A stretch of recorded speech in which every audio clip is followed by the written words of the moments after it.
Welcome on yet another episode of Green Planet Voices. My name is Roy Nachobe, and in this series we are looking at women in climate change.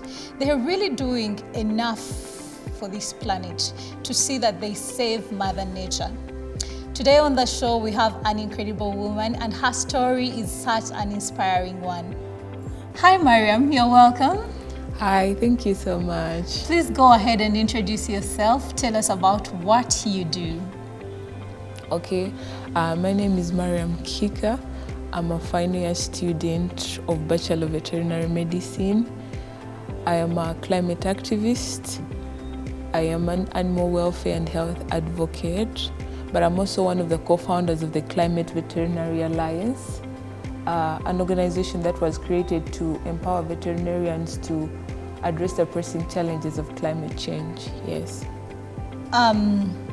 Mariam, I understand you are a climate change activist.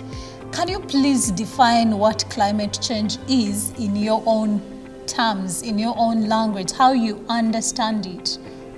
Climate change refers to a shift, a long-term shift in the weather events.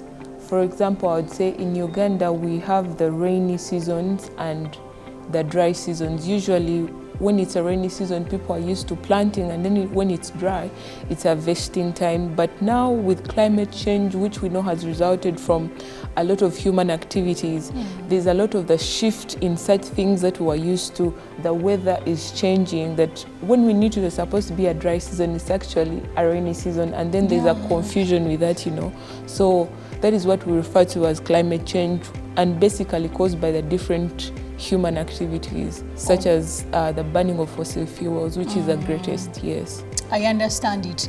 I hope our dear viewers and listeners are really onto it. You've got to understand what climate change is. Now you know what we are talking about. Mariam, I understand you're into veterinary medicine, right? Yes. What is the intersection of climate change, human health, and animal health? How do they intersect?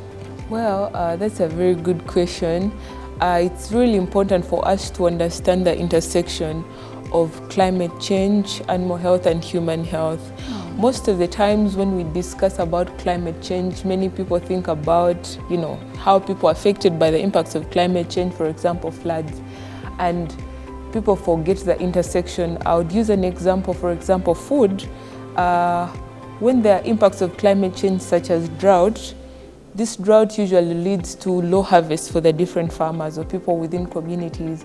And this low harvest will lead to less food for the humans, which is the equivalent of less food for the animals, It's like when people have less food, they're not going to have enough food for their animals, right? So if there's less food for the animals, it's going to put a nutritional stress on these animals. And animals are also food to humans. Exactly, right? So, and then there's a reduction in their productivity. For example, people who keep cows for milk production.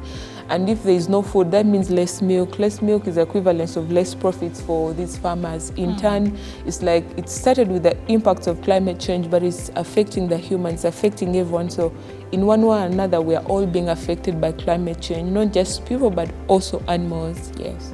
Okay. I understand human health is your area of expertise. So how has climate change affected animal population and the ecosystem at large? Okay, it's veterinary health, not human health, yes. Yeah. And how it really affects the different animals, it impacts them completely in different ways, and the ways are varying. For example, there's change in migration patterns of these animals. There's a change and the shift in the food chain for the wildlife animals. There's a human-wildlife conflicts arising. There's also a lot of things, for example, the aquatic life. There's change when there's a rise in the temperatures. It can cause a shift of what is expected, the aquatic life. Yes, I can say it's affecting them dependent on the very different species. For migratory species, we are seeing a change in the patterns.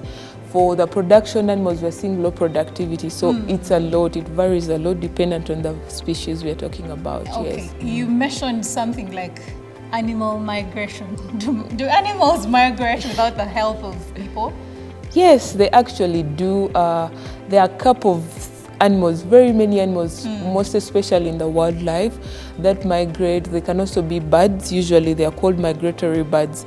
For example, in other countries where the seasons such as the winter and the summer these birds usually move to a drier place. You know, if it's winter season, they will migrate to a place where there is summer.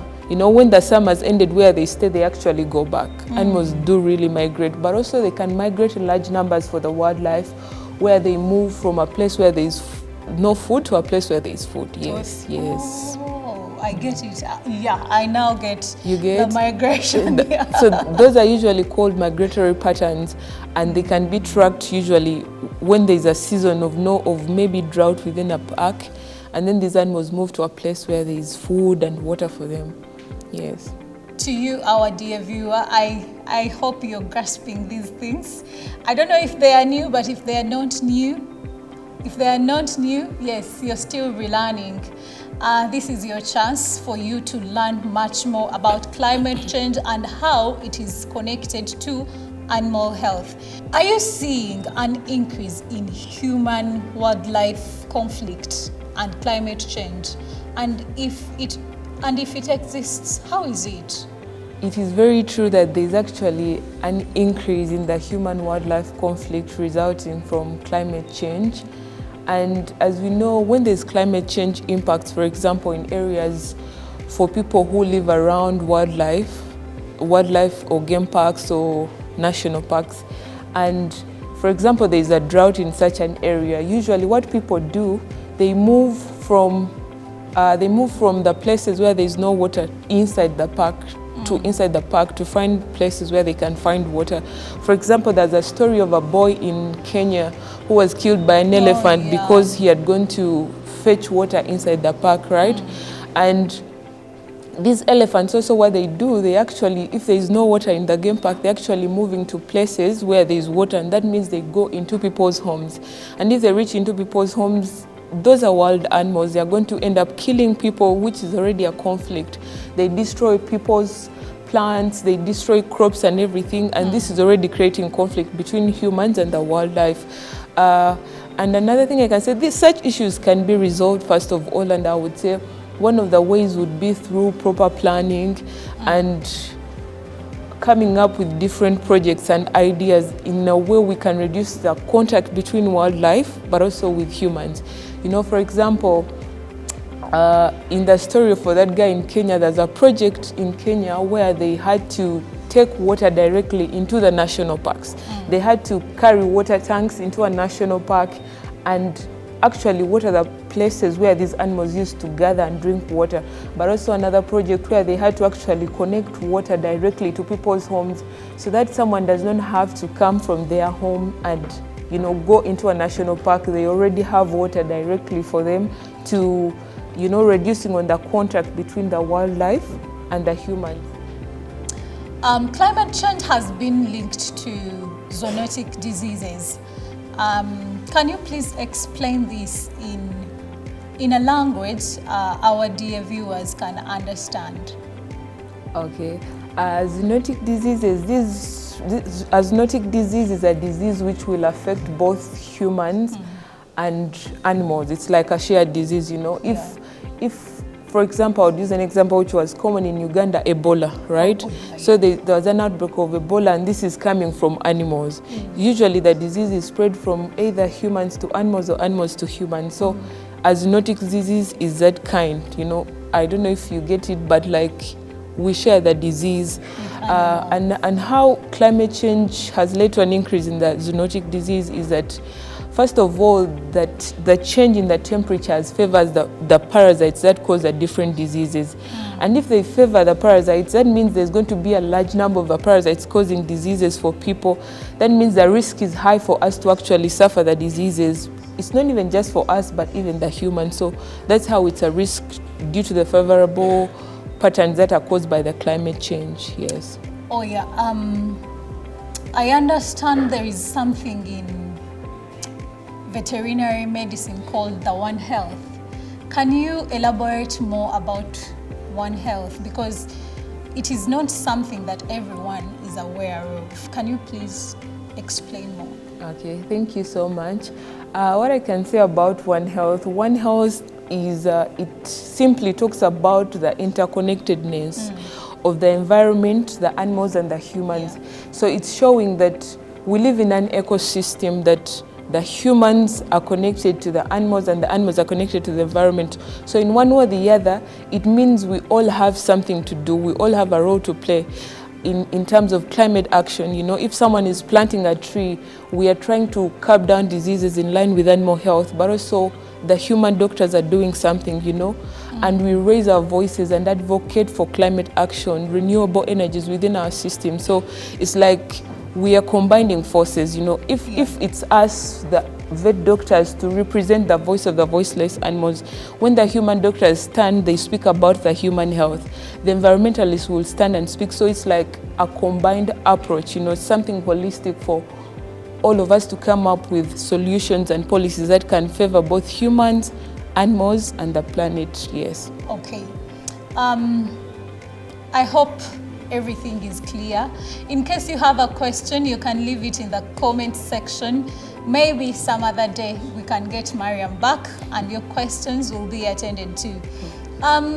Mariam, I'm seeing so many women coming on the front line of fighting climate change, most especially in the rural areas. Have you come across any woman fighting for animal health apart from you and the people you're working with? Yes, it's very, very true for us to understand that women are the front line of climate action in rural areas, you know. Women are there planting trees, helping their children plant trees, telling them about how they can conserve nature. You know, we have seen that over generations and women have been taking lead in that. And for some of the women, I know a few, the ones I work with, most of them are like, we're all into animal health. And what I can say is that for me personally, I was inspired by someone who is in Australia. She's an Australian doctor. She's called Dr. Janet Kessos. And they started an organization called Vets for Climate Action. And they are trying to raise a voice for the animals that are out there. No one is speaking about them, because every time people speak about climate change, it's about the people and the environment. What about the animals? Like we said in the One Health approach, it's like we need the efforts from everyone, you know. So if we keep putting the animals out of it, it doesn't make sense, because we shall not have a One Health kind of, you know, approach in something like that. So personally, as I've said, I was inspired by Dr. Janet Kessos, and maybe there are women out there actually in rural areas that are taking lead in climate action in line with animal health that we have not reached out to. But with the Climate Veterinary Alliance, we want to empower veterinarians, but also not just veterinarians, also youth, the women in rural areas, to help them raise a voice, to raise awareness on how they can actually, you know, talk to others about the impacts of climate change on the animals and what can be done. Yes, that's what I can say. Okay. Yes, you heard it all from Mariam. And if Mariam is joining people from Australia and the rest of the globe, how about you? You can start now. We need to fight for the animals as well. And lastly, but not the least, Mariam, as we move forward, what are your hopes for the future of animal health in the changing climate? I have so many hopes, first of all. My very first hope is that there's a thriving environment for humans and animals, you know, a safer planet for both humans and animals. But my other hope is for improvement in animal welfare, especially in my country, Uganda. We know our animal welfare sensitivity is really a bit low. So it's one of my other hopes, I can say. But also, my other hope is that we can see a rise in the responses to locally available, you know, dependent on the locally available problems that keep happening, so that we can see a rise in such adaptable solutions, you know, from at a local level, you know, within Uganda, it's one of the other hopes I hope for. If it's in line with animal health, what can we do as Ugandans that we can see a change, we can see solutions happening to reduce the impacts of climate change on animals? Yes. Okay. Thank you so much, Mariam, for You're coming welcome. through. It has been really, really great having you. Thank And you. I'm very sure each one of us has learned something. Climate change and animal health intersect.